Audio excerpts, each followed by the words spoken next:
जो अगले शब्द ने दसवां पातशाह श्री गुरु गोबिंद सिंह साहब जी सब थाई होए सहाय दसां पातशाहियां दी जोत श्री गुरु ग्रंथ साहब जी दे पाठ दीदार दा ध्यान धर के बोलो जी वाहिगुरू। इत्थे पहले पैरे की संपूर्णता हो जाती है ते इत्थे ये जिहड़ी अज गुरमुखो विचार है आपां इसे दी करनी है। आओ जिन्ने कि तुसीं बैठे हो धन गुरु ग्रंथ साहिब पातशाह के चरणों में आपां सीस झुकाईए, गुरु पातशाह जी नूं अरदास करिए सानू कहण वालियां नूं सुणन वालियां नूं मन की भावना ते सुरत की इकाग्रता बख्शिश करो जी। गुरु पातशाह आप कृपा करके ये सेवा लैन। फतेह बुलाओ आखो जी वाहिगुरू जी का खालसा वाहिगुरू जी की फतेह। हुण शब्द है गुरमुखो दसवां पातशाह। आम तौर के उपर बहुतांत जदों गुरु घरां दे विच जां गुरु के अरदासीए सिंह अरदास करते हैं वो दसवें पातशाह शब्द वरतते हैं जी। देखो शब्द दसवें पातशाह आपां वरतते हाँ, पर जिहड़ा रहत मर्यादा दे विच अंकित किया गया शब्द है वो दसवें नहीं, वो दसवां पातशाह है। शायद तुसीं ध्यान ना दिओ, कदे बंगला साहिब अरदास हुंदी देखिओ जी। बंगला साहिब अरदास हुंदी है, भाई रणजीत सिंह कई बार अरदास करते हैं, वो दसवीं नहीं वो दसवां पातशाह शब्द वरतते हैं। तो कई बार बंदा कहता जी देखो सत्कार लई शब्द दसवें वरतना चाहिए, दसवां क्यों? भावें ठीक है, पर जिहड़ा रहत मर्यादा विच शब्द अंकित किया गया वो दसवां पातशाह है। इस करके यतन आपां यही करिए कि जो अरदास के शब्द ने वो बिल्कुल हूबहू इन बिन उस तरह ही किए जाण ते वो कौम के प्रति जिहड़ी साडी एकता है उहदे विच बेहतरी होवेगी। इसलिए चंगा है जे शब्द जिवें लिखिया गया है दसवां पातशाह सी उवें उचारण करिए। अर्थ भावें उहदे इक्को ही बनणगे दसवें ते दसवां, पर जिहड़ा दसवें है ना, हुण तुसीं पुछोगे भी कारण की है जी दसवें क्यों नहीं बोल सकते? क्योंकि दसवें बहुवचन बन जाता है। दसवें बहुवचन है, किन्ने क दसवें? दसवां एक ते दसवें जिहड़ा है 10 शब्द अपने आप दे विच ही बहुवचन है। जिहड़ा 10 शब्द है वो अपने आप दे विच ही बहुवचन ना, एक तो वधेरे है। इस करके दसवें आप कहने दसवें जामे दे विच आप शब्द वरतते ना, एक दसवें जामे दे विच, इहदा अर्थ है कि इस जामे तो पहला भी 9 जामे हैं। पर जदों इत्थे शब्द वरतिया दसवां इस करके वरतिया दसवां एक वचन है, जिहड़ा दसवां पातशाह है। इस करके गुरु गोबिंद सिंह साहब पातशाह दे लिए शब्द वरत्या गया, फिर दसवां वरत्या भी पता लग जाए ये जिहड़ा दसवां है गुरु गोबिंद सिंह है, गल उस गुरु की हो रही है। इस करके दसवां पातशाह श्री गुरु गोबिंद सिंह साहब जी ये आम तौर पर असीं पिंडां च आपां जाने असीं कई बार ना शब्द दे विच, मैनूं माफ़ करिओ गल मैं कह रहा, क्योंकि हुण आपां जदों अरदास दी विचार करन उत्ते ही आ गए तो फिर सारियां गल्लां असीं क्लीयर करनियां चाहीदियां ने सन।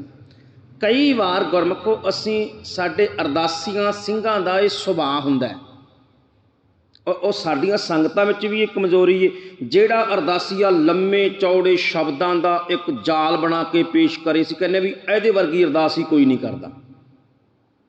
ते जिहड़ा अरदासिया सिंह इन बिन जो लिखिया गया वो अरदास करे, असीं कहने भी इहदी अरदास ते फिक्की जही है। वो फिर साडे जिहड़े अरदासीए सिंह ने फिर वो भी जिहड़े शब्द ने वो होर बना बना के कोलों लम्मी कर देंदे ने। जिहड़ी अरदास 5 मिनट की हुंदी उह ते 15 मिनट लग जाते हैं। इदां भी तो हुंदा है। इस करके ये अकाल तख्त साहिब तो भी ये सिखां नूं ये अपील की गई सी एक बार कि जिद्दां दे अरदास दे शब्द ने ना उन्हां शब्दां नूं वधाया जावे ना उन्हां शब्दां नूं घटाया जाए। जिवें आपां शब्द वरतदे हां 10वां पातशाह श्री गुरु गोबिंद सिंह जी। कई बार आप कहने जी 10वें पातशाह गुरु गोबिंद सिंह जी पुत्रां दे दानी पंथ के वाली इदां दे तखलस वरत के फिर कहते ने ध्यान धर के बोलो जी वाहिगुरू। नहीं, जिन्हां दे शब्द ने इन बिन उन्ने ही वरते जाण। इस करके 10वां पातशाह श्री गुरु गोबिंद सिंह साहब जी सब थाई होए सहाय। गुरु गोबिंद सिंह 10वां सतगुरु पातशाह दे अगे अरदास हो रही है, हे धन गुरु गोबिंद सिंह पातशाह तुसी कृपा करो, तेरे चरनां च अरदास करदे पए आ, तुसी हर थां उत्ते साडी सहायता करियो जी। गुरु गोबिंद सिंह पातशाह के चरनां विच अरदास है। जिहड़ा गुरमुखो उस तो अगला शब्द है बहुत कमाल है, 10 पातशाहियां दी जोत। अब बहुत समझण वाली गल है जी।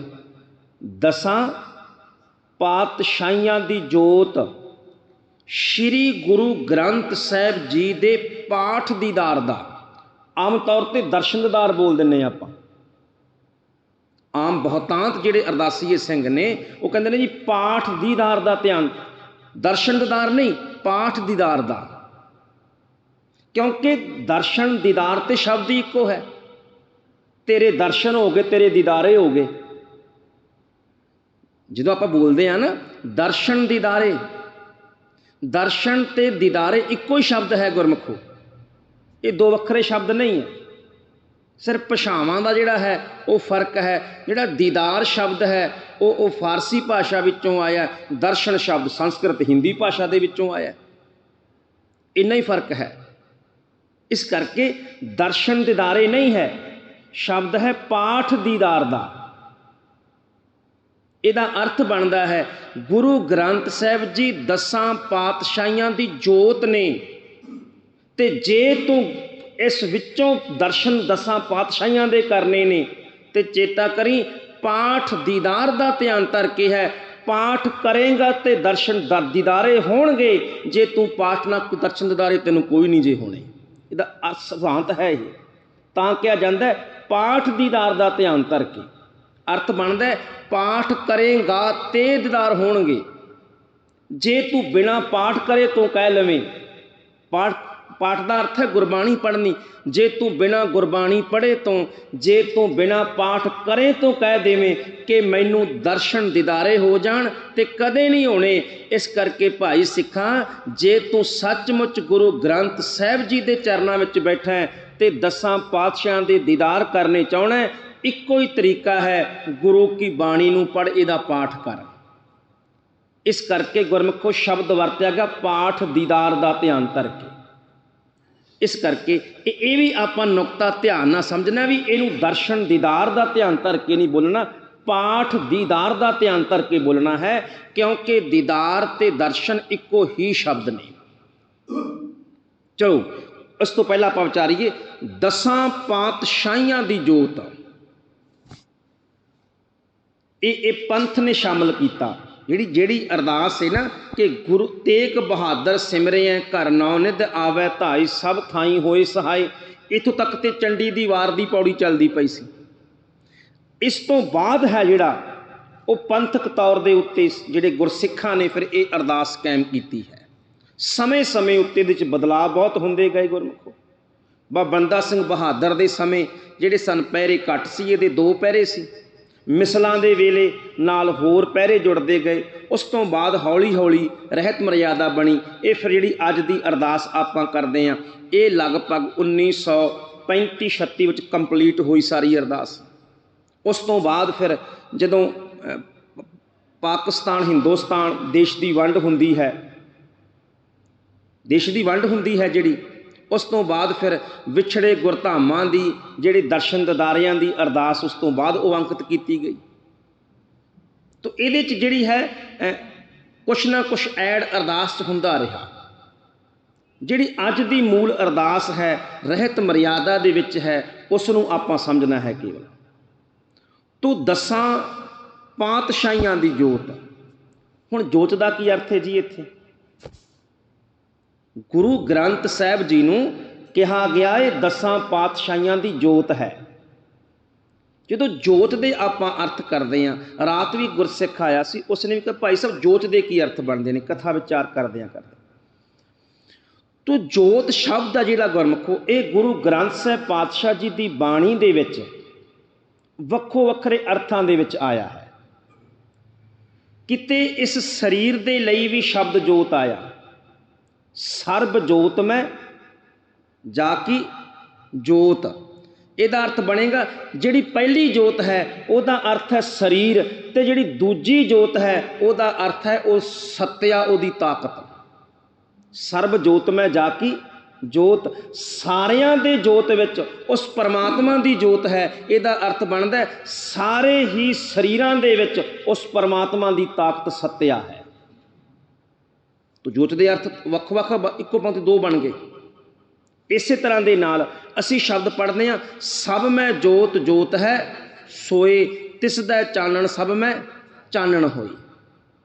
सारे ही जीवां दे अंदर उस परमात्मा की ताकत है, जिहड़ी उस परमात्मा की सत्या टिकी हुई है। सत्या ताकत अर्थ बनेगा। एक शब्द आउंदा है जोत ओहा जोत छाए जोत ओहा जुगत छाए शह काया फेर पलटी है।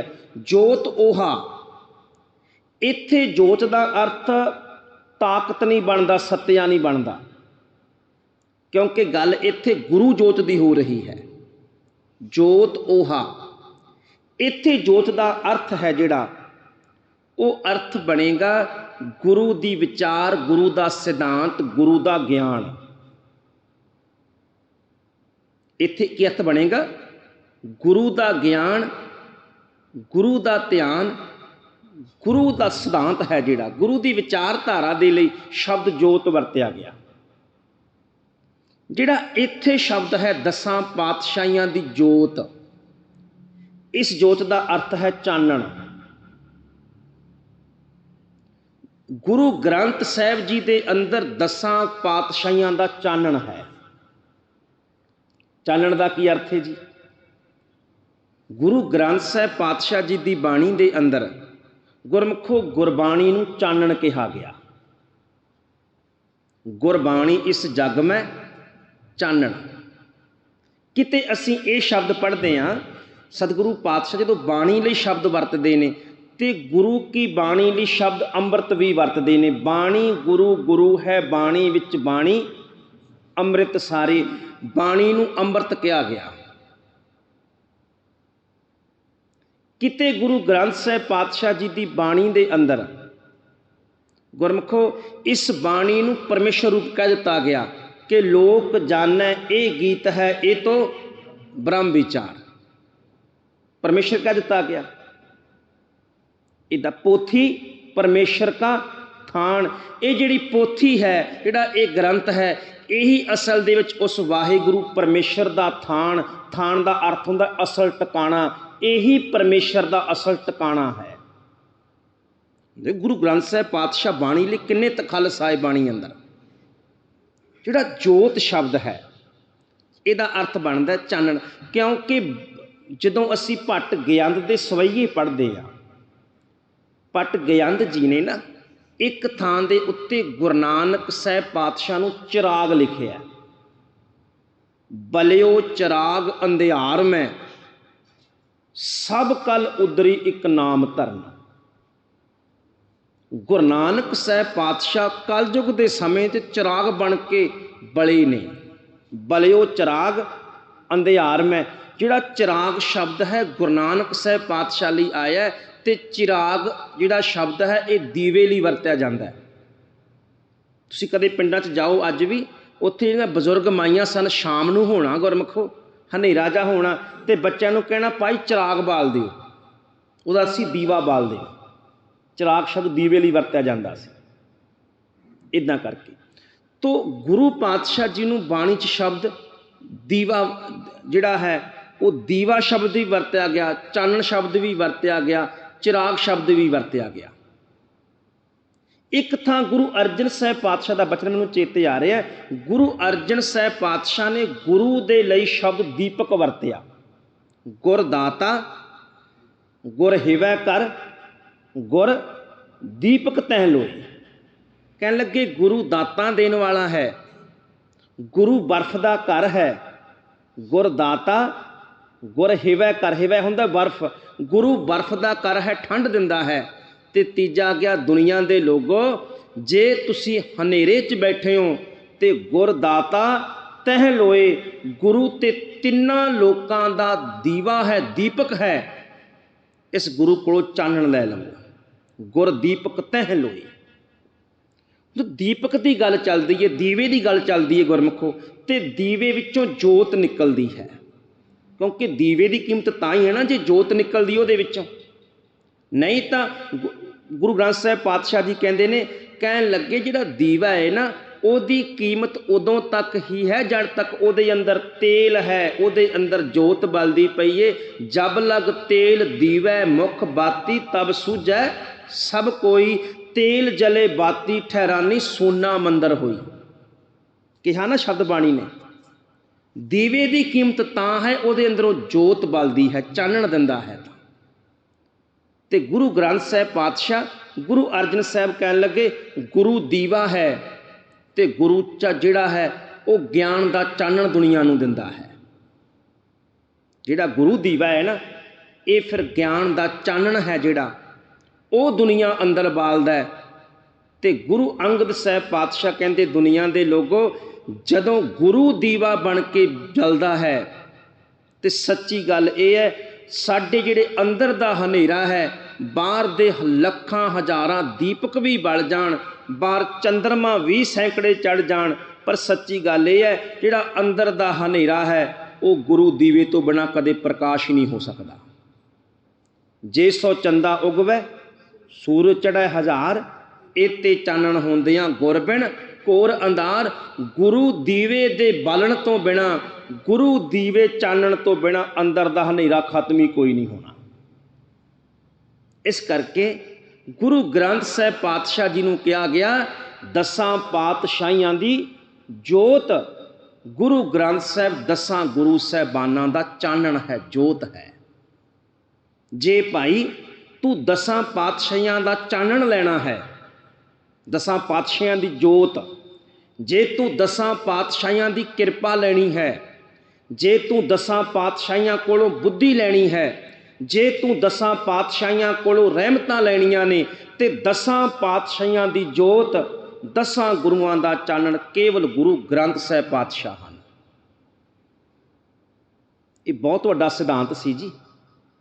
ਕਈ ਵਾਰ ਮੈਂ ਹਮੇਸ਼ਾ ਗੁਰੂ ਕੋਲ ਬੇਨਤੀ ਕਰਦਾ ਹੁੰਦਾ, ਅਸੀਂ ਘਰਾਂ ਦੇ ਵਿੱਚ ਗੁਰੂ ਸਾਹਿਬਾਨਾਂ ਦੀਆਂ ਕਾਲਪਨਿਕ ਤਸਵੀਰਾਂ ਲਾਈਆਂ ਹੋਈਆਂ ਨੇ। ਅਸੀਂ ਛੋਟਾ ਬੱਚਾ ਹੁੰਦਾ ਨੂੰ ਕਹਿੰਦੇ ਹਾਂ ਜੀ ਇਹ ਕੌਣ ਨੇ, ਅਸੀਂ ਕਹਿੰਦੇ ਹਾਂ ਗੁਰੂ ਨਾਨਕ ਸਾਹਿਬ ਪਾਤਸ਼ਾਹ ਨੇ, ਜਦੋਂ ਕਿ ਐਸਾ ਤਾਂ ਹੈ ਨਹੀਂ ਹੈ। ਉਹ ਜਿਹੜੀ ਅਸੀਂ ਜਦੋਂ ਸਾਡਾ ਬੱਚਾ ਪੁੱਛਦਾ ਹੈ ਮਾਂ ਇਹ ਕੌਣ ਹੈ, ਮਾਂ ਕਹਿੰਦੀ ਹੈ ਇਹ ਗੁਰੂ ਨਾਨਕ ਸਾਹਿਬ ਨੇ। ਕੀ ਮਾਂ ਗੁਰਮੁਖੋ ਸੱਚ ਬੋਲ ਰਹੀ ਹੁੰਦੀ ਹੈ? ਇੱਕ ਤਸਵੀਰ ਲੱਗੀ ਹੈ, ਅਸੀਂ ਕਹਿੰਦੇ ਹਾਂ ਇਹ ਗੁਰੂ ਗੋਬਿੰਦ ਸਿੰਘ ਦੀ ਹੈ। ਗੁਰੂ ਗੋਬਿੰਦ ਸਿੰਘ ਦੀ ਤੇ ਨਹੀਂ ਹੈ, ਪਰ ਜਦੋਂ ਬੱਚਾ ਪੁੱਛਦਾ ਮਾਂ ਇਹ ਤਸਵੀਰ ਕਿਸ ਦੀ ਹੈ, ਮਾਂ ਕਹਿੰਦੀ ਹੈ, ਪਿਤਾ ਕਹਿੰਦਾ ਇਹ ਗੁਰੂ ਗੋਬਿੰਦ ਸਿੰਘ ਜੀ ਹਨ। ਕੀ ਗੁਰਮੁਖੋ ਮਾਤਾ ਪਿਤਾ ਸੱਚ ਬੋਲ ਰਹੇ ਨੇ? ਸੋਚ ਗਏ ਸੀ? ਨਹੀਂ ਨਾ। ਕਦੇ ਕਿੰਨਾ ਚੰਗਾ ਹੋਵੇ ਮਾਂ ਪੁੱਤਰ ਨੂੰ ਗੁਟਕਾ ਫੜਾਵੇ ਜਪਜੀ ਸਾਹਿਬ ਦੀ ਬਾਣੀ ਦਾ, ਤੇ ਬੱਚਾ ਪੁੱਛੇ ਮਾਂ ਇਹ ਕੀ ਹੈ, ਤੇ ਮਾਂ ਕਵੇ ਇਹ ਗੁਰੂ ਨਾਨਕ ਸਾਹਿਬ ਪਾਤਸ਼ਾਹ ਦਾ ਸੱਚਾ ਰੂਪ ਹੈ, ਜਪਜੀ ਸਾਹਿਬ ਦੀ ਬਾਣੀ। ਗੁਰਮੁਖੋ ਗੱਲ ਤਾਂ ਹੀ ਬਣੇਗੀ ਨਾ, ਕਿਉਂਕਿ ਤਸਵੀਰ ਦੇ ਸਾਹਮਣੇ ਕਿੰਨੀਆਂ ਹੀ ਦੀਵੇ, ਕਿੰਨੀਆਂ ਹੀ ਜੋਤਾਂ ਬਾਲ ਲਓ, ਜ਼ਿੰਦਗੀ 'ਚ ਕੋਈ ਪਲਟਾ ਨਹੀਂ ਆਉਣਾ। ਜਦੋਂ ਬੱਚਾ ਜਪਜੀ ਸਾਹਿਬ ਦੀ ਬਾਣੀ ਪੜ੍ਹ ਕੇ ਵਿਚਾਰੇਗਾ, ਜ਼ਿੰਦਗੀ ਬਦਲ ਜਾਏਗੀ ਉਹਦੀ। ਤਸਵੀਰ ਕਿਸੇ ਦੀ ਹੈ, ਮੂਰਤੀ ਕਿਸੇ ਦੀ ਹੈ, गुरमुखो कोई बदलाव नहीं कर सकती। गुरु ग्रंथ साहिब पातशाह कहते तू 10 पातशाहियां दी जोत गुरु ग्रंथ साहिब जी हैं। ये जोत का चानण अपने अंदर लैके आ तेरी जिंदगी बदल जाएगी। मैं एक उदाहरण दे दियाँ इतिहास विचों। 10 पातशाहियां दी जोत क्यों कहा गया? जिहड़ा गुरमुखो दीवा हुंदा है ना, दीवे विचों लाट निकलती है, चानण निकलता है। क्यों गुरु अर्जन साहब ने गुरु नानक साहब पातशाह जी नूं दीपक गुरु कहा? गुरदीपक तह लोई। एक जगदा पिया दीवा, उस दीवे दे अगे किन्ने ही आपां मान लो 100-200 बुझे हुए दीवे रख दईए। एक दीवा जगदा, उहदे सामने 100 बुझे हुए दीवे पए ने। एक दीवा उन्हां सारे दीवियां नूं बाल दिंदा है, उन्हां नूं अपनी जोत दे दिंदा है। हुण पहलां एक बलदा सी, उहदे नाल दीवे लगदे गए, नाल की लगदे गए, उहदे कोलों चानण लैंदे गए, जोत लैंदे गए। हुण वो 100 दे 100 बल रहे ने। एक दे कोलों बले ना, ते केवल बले नहीं, जिहड़ी ताकत उस एक दीवे दे विच सी, उस दीवे ने चानण उन्हां नूं दिता, जोत अपनी दिती, ते नाल ये भी कहा जिहड़ा तुसीं मेरे कोलों ताकत लई है, तुहाडे अंदर भी ताकत भर दिती गई है। तुसीं भी अगे हज़ारां बुझियां होइआं नूं जगा के चानण पैदा कर सकदे हो। 1 तो 100 बले, उन्हां 100वां दे विच एक विच इन्नी क ताकत भर दिती, अगे वो हज़ारां नूं बाल सकदे ने, हज़ारां अंदर अपने वर्गी जोत भर सकदे ने। गुरु नानक साहब पातशाह सचमुच दीपक गुरु ने। गुरु नानक साहब पातशाह कोल बुझे होए आए गुरमुखो। गुरु नानक साहब ने उन्हां अंदर अपना चानण रखिया, अपनी जोत रखी, ते नाल ये कहा जिहड़ी जोत मैं तुहाडे अंदर रखी है, तुहाडे अंदर इन्नी क ताकत भर दिती है, तुसीं भी अगे जाके हज़ारां बुझियां होइआं नूं जगा सकदे हो। एक उदाहरण लै लईए आपां। गुरु नानक साहब पातशाह भाई, इहनूं बड़े ध्यान नाल समझो जी। गुरु नानक साहब पातशाह भाई मरदाना नूं कहंदे ने सतगुरु पातशाह कहण लगे भाई मरदाना जी नूं, तुसीं मेरे नाल चलो। जदों प्रचारक दौरे बाबा जी ने आरंभ कीते, भाई मरदाना गुरु नानक साहब पातशाह नाल चलण लई तैयार हो गया। भाई फरंदे कोलों रबाब भी लिआंदी गई, चलण दी तैयारी हो गई। पर भाई मरदाने की घरवाली कहन लगी ओ ते बेदियां दा पुत्र है, ਉਹਦੇ ਕੋਲੇ ਤੇ ਜ਼ਮੀਨ ਜਾਇਦਾਦਾਂ ਨੇ, ਪਿਓ ਪਟਵਾਰੀ ਹੈ, ਧਨ ਦੌਲਤ ਦੀ ਕੋਈ ਕਮੀ ਨਹੀਂ, ਅਸੀਂ ਤੇ ਜੋ ਕਮਾਉਂਦੇ ਆ ਉਹੀ ਖਾਂਦੇ ਆ, ਤੇਰੀ ਤੇ ਨੌਜਵਾਨ ਧੀ ਹੈ, ਤੂੰ ਤੇ ਛੱਡ ਕੇ ਬੇਦੀਆਂ ਦੇ ਪੁੱਤਰ ਨਾਲ ਤੁਰ ਚੱਲਿਆ, ਧੀ ਦਾ ਵਿਆਹ ਕੌਣ ਕਰੇਗਾ? ਤੇ ਭਾਈ ਮਰਦਾਨਾ ਨੂੰ ਵੀ ਲੱਗਾ ਵੀ ਗੱਲ ਤੇ ਸਹੀ ਹੈ। ਉਹਨੇ ਕਿਹਾ ਬਾਬਾ ਮੈਂ ਨਹੀਂ ਜਾਣਾ। ਪੁੱਛਿਆ ਕੀ ਹੋ ਗਿਆ? ਕਹਿਣ ਲੱਗਾ ਬਾਬਾ ਤੇਰੇ ਦਾ ਘਰ ਸੈਂਕੜੇ ਮੱਝਾਂ ਗਾਵਾਂ, ਜ਼ਮੀਨਾਂ ਜਾਇਦਾਦਾਂ ਤੇਰੇ ਕੋਲ, ਪਿਓ ਤੇਰਾ ਪਟਵਾਰੀ, ਤੇਰੇ ਬੱਚੇ ਤੇ ਪਲ ਜਾਣਗੇ, ਪਰ ਮੇਰੇ ਬੱਚਿਆਂ ਨੂੰ ਕਿਹਨੇ ਪੁੱਛਣਾ, ਰੁਲ ਜਾਣਾ ਹੈ। ਮੇਰੀ ਤਾਂ ਧੀ ਦਾ ਵਿਆਹ ਨਜ਼ਦੀਕ ਆ, ਪਰ ਮੈਂ ਨਹੀਂ ਤੇਰੇ ਨਾਲ ਜਾਣਾ। ਬਾਬੇ ਨੇ ਕਿਹਾ ਮਰਦਾਨਿਆ ਮੈਂ ਤੈਨੂੰ ਆਪਣਾ ਭਰਾ ਜਾਣਿਆ। ਸ਼ਬਦ ਵਰਤੇ ਬਾਬੇ ਨੇ, ਮਰਦਾਨਿਆ ਲੋਕਾਂ ਲਈ ਤੂੰ ਡੂਮ ਮਰਾਸੀ ਹੈ, ਪਰ ਮੇਰੇ ਲਈ ਮੇਰਾ ਭਰਾ ਹੈ। ਉਹ ਤੇਰੀ ਧੀ ਨਹੀਂ, ਉਹ ਮੇਰੀ ਧੀ ਹੈ। ਵਿਆਹ ਹੋਵੇਗਾ ਤੇ ਆਪਾਂ ਚੱਲਾਂਗੇ, ਵਿਆਹ ਹੋਵੇਗਾ ਤਾਂ ਆਪਾਂ ਚੱਲਾਂਗੇ, ਪਹਿਲਾਂ ਆਪਾਂ ਧੀ ਦਾ ਵਿਆਹ ਕਰਾਂਗੇ। ਗੁਰਮੁਖੋ ਗੁਰੂ ਨਾਨਕ ਸਾਹਿਬ ਪਾਤਸ਼ਾਹ ਦਾ ਇੱਕ ਸਿੱਖ ਸੀ ਜਿਹਦਾ ਨਾਮ ਸੀ ਭਾਈ ਭਗੀਰਥ। ਤੁਸੀਂ ਕਦੇ ਸੁਲਤਾਨਪੁਰ ਜਾਓ ਨਾ, ਸੁਲਤਾਨਪੁਰ ਲੋਧੀ, ਸੁਲਤਾਨਪੁਰ ਲੋਧੀ ਦੇ ਬਿਲਕੁਲ ਨਜ਼ਦੀਕ ਪਿੰਡ ਪੈਂਦਾ ਮਲਸੀਆਂ। ਇਹ ਪਿੰਡ ਦਾ ਰਹਿਣ ਵਾਲਾ ਸੀ ਭਾਈ ਭਗੀਰਥ, ਤੇ ਇਹ ਗੁਰਮੁਖੋ ਕਾਲੀ ਮਾਤਾ ਦਾ ਪੁਜਾਰੀ ਸੀ। ਸੁਲਤਾਨਪੁਰੇ ਇਹ ਆਇਆ। ਜਦੋਂ ਅਸੀਂ ਭਾਈ ਸੰਤੋਖ ਸਿੰਘ ਨੂੰ ਪੜ੍ਹਦੇ ਹਾਂ, ਉਹਨਾਂ ਜ਼ਿਕਰ ਕੀਤਾ ਇਸ ਗੱਲ ਦਾ। ਕਹਿਣ ਲੱਗੇ ਸੁਲਤਾਨਪੁਰੇ ਉਹ ਆਇਆ, ਗੁਰੂ ਨਾਨਕ ਸਾਹਿਬ ਦੀ ਸੰਗਤ ਕੀਤੀ, ਬਾਣੀ ਸੁਣੀ। ਗੁਰੂ ਨਾਨਕ ਸਾਹਿਬ ਨੇ ਅੰਮ੍ਰਿਤ ਵੇਲੇ ਦੀਵਾਨ ਸਜਾਇਆ। ਦੀਵਾਨ ਸਜਾਉਂਦਿਆਂ ਜਦੋਂ ਇਹ ਉੱਠ ਕੇ ਇਸ਼ਨਾਨ ਕਰਦਾ ਵੇਈ ਨਦੀ ਤੋਂ, ਤੇ अंदर नूं चल पैंदा भाई भगीरथ। इहने की देखिया कि जिस देवी की मैं पूजा करदा हाँ बिल्कुल मैनू भुलेखा पैंदा जां झौला पैंदा, बिल्कुल उस स्वरूप लैके एक इस्त्री उत्थे झाड़ू मारदी पई सी। ये लिखिया भाई संतोख सिंह ने। कहन लगे भाई भगीरथ चला गया उहदे कोल। जदों चला गया थोड़ी जी आवाज़ दिती, हे माई। वो इस्त्री झाड़ू मारदी मारदी वो एकदम अपना चेहरा घुमांदी है, चेहरा घुमांदी है ते भाई भगीरथ कहन लगे माई तू कौन? ते ओ इस्त्री दी जबान चों शब्द निकले, कहन लगे भगीरथ जिहदी तू सदा पूजा करदा मैं उही हाँ। वो गुरमुखो देवी की पूजा करदा सी, जिहदी तू पूजा करदा मैं उही हाँ। पुछया माता तू इत्थे किवें? कहन लगी ये गुरु नानक दा दर है, लोग साडे कोलों दाता मंगते ने, मैं गुरु नानक साहिब पातशाह दे घर दी सेवादार नहीं हाँ। उन्हें शब्द वरते जी ये ते नाल उन्हें क्या जेड़ा तेरा असल टिकाणा सी वो टिकाणा हुण तैनूं मिल गया, तू छड्ड के ना इत्थों जाई। इन्नी गल कह के वो इस्त्री कहन लगे उत्थों चले गए, दोबारा मिली कोई नहीं। भाई भगीरथ नूं ये लगा भी जिस देवी की मैं पूजा करदा मेरी देवी का हुक्म है, सच्चा दर तैनूं मिल गया, हुण छड्ड के ना इत्थों जाई। उट्टे गया जी बाबे नानक दे दर दे उत्ते। जदों भाई मरदाने की धी दा बच्ची का विआह की गल चली, गुरु नानक साहिब पातशाह ने भाई भगीरथ नूं बुलाया।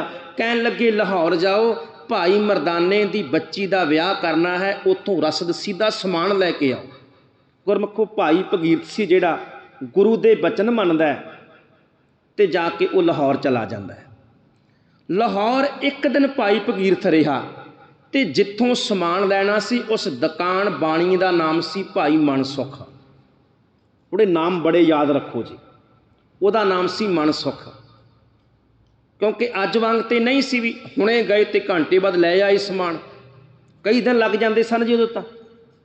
वो एक रात उत्थे रहा ते एक रात भाई मनसुख दे घर ही रहा।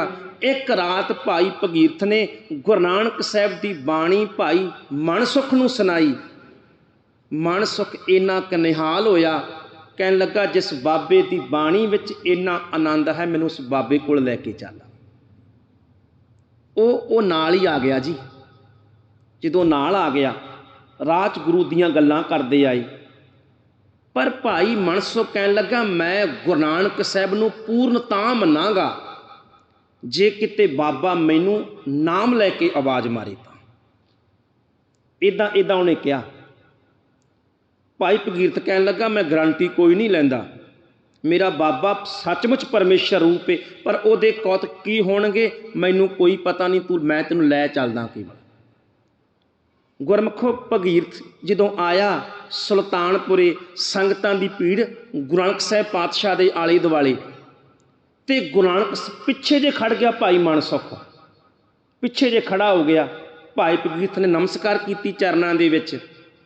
कहन लगे भाई लै आया रसद सीधा? कहन लगे बाबा रसद सीधा भी लैके आया वां, एक सज्जन मेरे नाल आया है। कहन लगे कित्थे? औ खड़ा है दूर। जदों औ खड़ा दूर किया, गुरु बाबे ने आवाज़ मार के क्या कहन लगे ओ भाई मनसुख आ नज़दीक आ जा, आ भाई मनसुख आ जा नज़दीक आ जा। भाई मनसुख नज़दीक आया, गुरु ने आवाज़ दे के क्या ते नाल शब्द क्या सी, केवल नाम ही मनसुख है जां कदे मन विचों सुख प्राप्त भी किया है, कदे सुख माणिया भी है जां कला नाम ही मनसुख है। ते भाई भगीरथ गुरमुखो डिग पिया चरनां दे विच। कहन लगा बाबा ये तां मां ने ना ही रखिया है मनसुख। सच्ची गल ते ये है अज तक ते मन अंदर लालच दे भांबड़ ही मचदे पए ने। सतगुरु बाबा तेरे कोलों मैं मन दा सुख लैण वास्ते आया वां। बाबे ने गुरमुखो ते किरपा की। ये भाई मनसुख श्रीलंका गया जी, संगला दीप श्रीलंका जाके उत्थे बाबे दा शब्द गाया। राजे शिवनाभ ने ये दर्शन किए ते भाई मनसुख दे कोलों बाबे दी बाणी सुन के शिवनाथ गुरु नानक साहिब पातशाह दा सिख बन गया। ਜਿਹੜੀ ਮੈਂ ਬੇਨਤੀ ਕਰਨੀ ਚਾਹਨਾ। ਹੁਣ ਤੁਸੀਂ ਦੇਖੋ ਗੁਰਮਖੋ, ਜੋਤ ਬਲਦੀ ਪਈ ਹੈ ਨਾ, ਇੱਕ ਜੋਤ ਹੈ ਨਾ, ਗੁਰੂ ਨਾਨਕ ਸਾਹਿਬ ਤੋਂ ਜੋਤ ਬਲੀ ਭਾਈ ਭਗੀਰਥ ਦੇ ਅੰਦਰ। ਭਾਈ ਭਗੀਰਥ ਨੇ ਅੱਗੇ ਜੋਤ ਬਾਲੀ ਭਾਈ ਮਨਸੁਖ ਦੇ ਅੰਦਰ, ਤੇ ਭਾਈ ਮਨਸੁਖ ਸੰਗਲਾਦੀਪ ਸ਼੍ਰੀਲੰਕਾ ਜਾਂਦਾ ਹੈ। ਬਾਬੇ ਦਰਸ਼ਨ ਉਹਨੇ ਨਹੀਂ ਕੀਤੇ, ਬਾਬੇ ਦੀ ਬਾਣੀ ਸੁਣਾਈ, ਤੇ ਬਾਬੇ ਦੀ ਬਾਣੀ ਨੇ ਨਾਮ ਦੀ ਜੋਤ ਇੱਕ ਰਾਜੇ ਸ਼ਿਵਨਾਭ ਦੇ ਅੰਦਰ ਵੀ ਬਾਲ ਦਿੱਤੀ। ਇਹ ਹੈ ਜੋਤ ਬਲਣੀ। ਇੱਕ ਦੀਵੇ ਤੋਂ ਦੂਜਾ ਦੀਵਾ, ਤੇ ਦੂਜੇ ਦੀਵੇ ਤੋਂ ਤੀਜਾ ਦੀਵਾ, ਤੀਜੇ ਦੀਵੇ ਤੋਂ ਚੌਥਾ ਦੀਵਾ।